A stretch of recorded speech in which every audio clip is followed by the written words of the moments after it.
2시간 전에 마감한 트레이더가 생생하게 전하는 글로벌 마켓 리뷰 델타1입니다. 우리 증시는 오전장에 반등하는 듯 했으나 결국 밀려서 마감했고 해외 시장은 다행히 변동성 매도가 나오면서 낙폭을 줄였습니다. 옵션 만기주에 들어선 시장 어떻게 보이는지 대응 전략과 함께 이야기합니다. 참, 이 네이버 프리미엄 콘텐츠에 많은 분들이 가입을 해주셨는데 이 기회에 감사 말씀드리고요.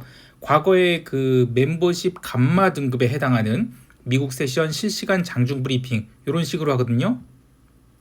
이렇게 텔레그램 채널을 통해서 하는데 이거는 아래 메일로 연락을 주시면 멤버십 가입 별도 안내를 드리도록 하겠습니다. 자, 그러면 아시아 세션 리뷰 갑니다. 우리 증시는 갭 다운 출발을 했지만 오전장은 나름 반등 시도가 여러 차례 있었습니다. 특히 홍콩 증시가 개별 종목 이슈이긴 하지만 CATL이 강하게 상승하면서 우리 증시도 고개를 든 듯 했는데 뒷심이 부족해서 오후장에 눌렸죠. 지난주 금요일만 해도 선물 베이시스를 강하게 당겨놓았던 것을 오늘 제자리로 내려놓으면서 프로그램 매도의 압력을 키웠고 결국 오후 1시 이후에는 비차익 매도가 시간당 1000억씩 나오면서 장중 상승폭을 모두 반납해버렸습니다. 시장의 하락 이유에 대해서 특별히 꼽을 이슈가 없어요.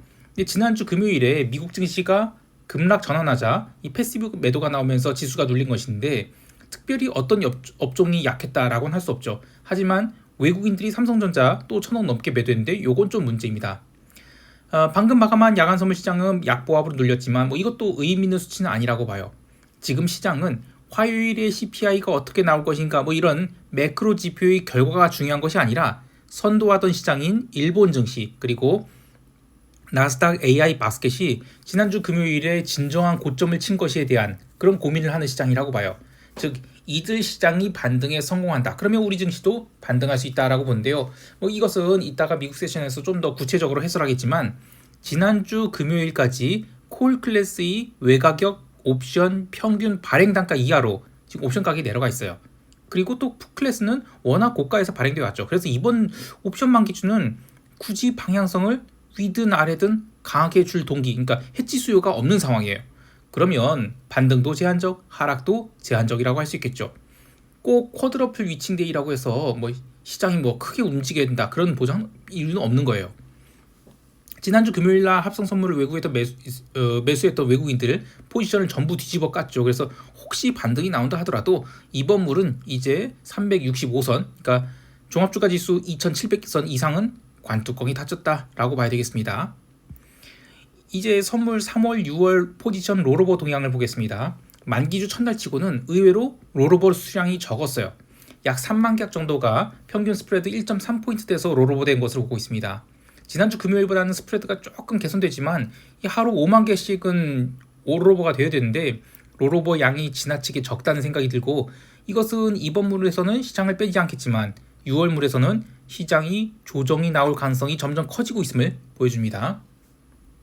옵션 미결 동향을 보면 현재 이 360선 이 자리 싸움을 계속하는 것 같아요. 전반적으로 거래가 적은 상황에서 콜 370 이상은 뚜껑을 닫기 시작했고 풋클래스는 행사가를 조금씩 올려서 옵션을 발행하고 있어서 그래도 하방이 막혔다라고 볼 수 있겠는데요.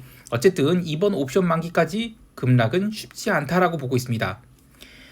영상의 후반에 우리 시장 대응 전략을 구체적으로 이야기할 때 우리 증시가 의외의 상승이 나와서 장 후반 들어서 풋옵션 다이어트가 제법 강하게 이루어지거나 아니면 선물을 362선 이상으로 붙이는 그런 상승이 나온다면 풋옵션 360 이하에 대한 투기적 매수가 붙기 시작할 것 같은데 특히 오전장 말고 오후장에 상승시킬 때 그런 현상이 나올 것 같아요. 그래서 이번 물은 그런 식으로 계속 위아래로 방향성 거래를 유도하면서 옵션 프리미엄을 다이어트 시키고 만기를 맞이하게 되지 않을까 합니다. 이제 유럽 세션 넘어갈게요. 유럽 증시는 별다른 경제 지표가 없는 가운데 여러 차례 반등 시도를 했는데 미국 세션 개장 때까지는 제대로 반등을 하지 못했고 미국 증시가 저점을 찍고 올라서기 시작한 0시 30분 이후로 유럽은 변동성 매도가 강하게 들어오면서 장중 눌림을 모두 만회해서 마감했습니다. 유럽 증시 반등에 대해서 특별한 이슈 없었습니다. 시장 참여자들은 CPI의 동향에 촉각을 기울이고 있다라고 하는데 트레이더 입장에서는 지금 CPI 같은 것은 신경도 안 쓰는 것 같아요. 자, 그래도 좀 챙겨볼 것은 그 22의 카지미르 총재가 디스인플레이션 이야기를 하면서 이거 다 계속 나온 얘기입니다. 6월 뭐 금리 인하 얘기했고 또 한 주 앞으로 다가온 BOJ에서 결국 마이너스 금리 마무리하지 않겠냐 뭐 이런 얘기도 있는데 지금 통화시장이나 채권시장이나 모두 금요일에 이어 차익 실현 흐름이 더 강했죠. 한마디로 시장은 이번 옵션 만기주에 과도한 변동성은 없다라고 보는 것 같아요. 지난주까지 강한 상승을 보였던 비달러 바스켓이 조금 눌렸고 채권도 단기물 위주로 눌렸으나 이거를 의미 있는 방향성을 보였다라고 할 수는 없는 수준이었습니다. 상품 시장에서는 구리가 1%대 상승을 보였는데 중화권 증시가 아주 중요한 자리에서 상승 마감한지라 원자재 강세가 나타난 것 같지만 뭐 특별히 이슈가 있었다고 보진 않아요. 유가 또한 초반에 77달러 하회하는 언더슈팅이 있었으나 미국과 유럽 증시 모두 반등에 성공하면서 유럽 마감 때까지 나름 긴 아랫꼬리를 달고 올라왔는데요. 이것 또한 마찬가지로 특별한 이슈가 있어서 반등한 게 아니라 그냥 첫 번째 이평선 눌리면서 나온 자율 반등, 그러니까 기술적인 흐름이었다고 봐요. 전반적으로 시장이 너무 조용해서 뭘 이야기할 게 없을 정도인데요. 또 하나 나오고 있는 이야기는 이 가상자산들이 계속 랠리를 보이고 있죠. 나스닥은 눌려도 가상자산들 계속 강한데 증시 자체는 이번 주가 이제 옵션 만기주예요. 그래서 변동성 매도에 갇혀 있다 하더라도 시장이 투기는 아직 끝나지 않았다. 이런 생각을 하는 것 같아요. 그래서 이번 옵션 만기 이후에 기존이 AI 관련주들이 랠리를 재개할 수 있다. 이런 얘기도 있는데 그 기점을 다음 주 월요일에 있을 그 GPU 테크놀로지 컨퍼런스 요 행사로 잡고 있는 것 같아요. 시장이 어떻게 움직일지 모르겠지만 지난주 내내 상승한 AI 관련 주식들이 콜옵션 매수로 인한 상승이었다는 것을 기억해야 되고요. 지난주 금요일이 급락 이후에 제대로 된 반등 나오지 않는다. 그러면 이들 콜옵션이 줄줄 녹아내리면서 변동성도 하락하고 주가도 조심스럽게 눌리는, 그러니까 변동성이 내려간데도 주가는 내리는 그런 지루한 장이 진행될 것으로 봅니다. 자, 이제 미국 세션 넘어갈게요. 미국 지수 선물은 아시아 세션과 유럽 세션에서 나스닥 선물 위주로 눌림과 반등을 반복했으나 미국 세션 개장 전 사실상 저가로 출발했죠. 또 이후에 반등 시도가 있었는데 그냥 하루 종일 좁은 진폭 내에서 가두리를 쳤다고 봐도 될 정도로 지루한 흐름을 보였어요. 특히 0시 이후로 변동성 매도가 강하게 들어오면서 주가의 하락을 단단히 틀어막았는데요. 트레이딩 하시는 분들은 느끼셨겠지만 이 엔비디아, 메타, 마이크론, AMD 같은 이 AI 관련 주식들이 눌릴 때 구글, 테슬라, 애플 이런 것들이 꾸준히 반등하면서 하락을 단단히 틀어막았어요. 결국 변동성 매도가 끝까지 이어지면서 장마감 직전에는 어쨌든 지수는 아랫꼬리를 달고 올라오게 되었습니다. 장마감 후에 오라클의 실적 발표가 있었는데 시간외에서 한 번에 15% 상승이 나오면서 연중 신고가 갱신해버렸고요. 저변동성 단대에서 지금은 좀 과격한 액션이 아닌가 싶지만 지금 시장의 흐름이 여기 중요합니다. 전체 시장이 망가지는 게 아니라 AI 관련 주식이 차익 실현, 그리고 거기서 발생한 현금으로 그동안 제대로 못 갔던 종목들의 매수가 들어오고 있는, 그래서 오늘 어도비나 시스코 시스템스 이거 이슈 없었거든요. 그런데도 지금 1% 넘게 올랐어요. 그러니까 이런 것들이 전체적으로 이번 옵션 만기까지 지수 내에서 그 인덱스 키 맞추기를 하고 있다. 이렇게 보고 있습니다. 자, 그러면 이번 옵션 만기주까지는 점진적인 하락은 있어도 급락은 어렵다. 이런 것이 마켓 메이커들 입장인 것 같아요. 시장이 CPI 발표를 앞두고 변동성 눌림이 나온지라 CPI 자체를 놓고서는 그닥 부담을 느끼지 않은 것 같아요.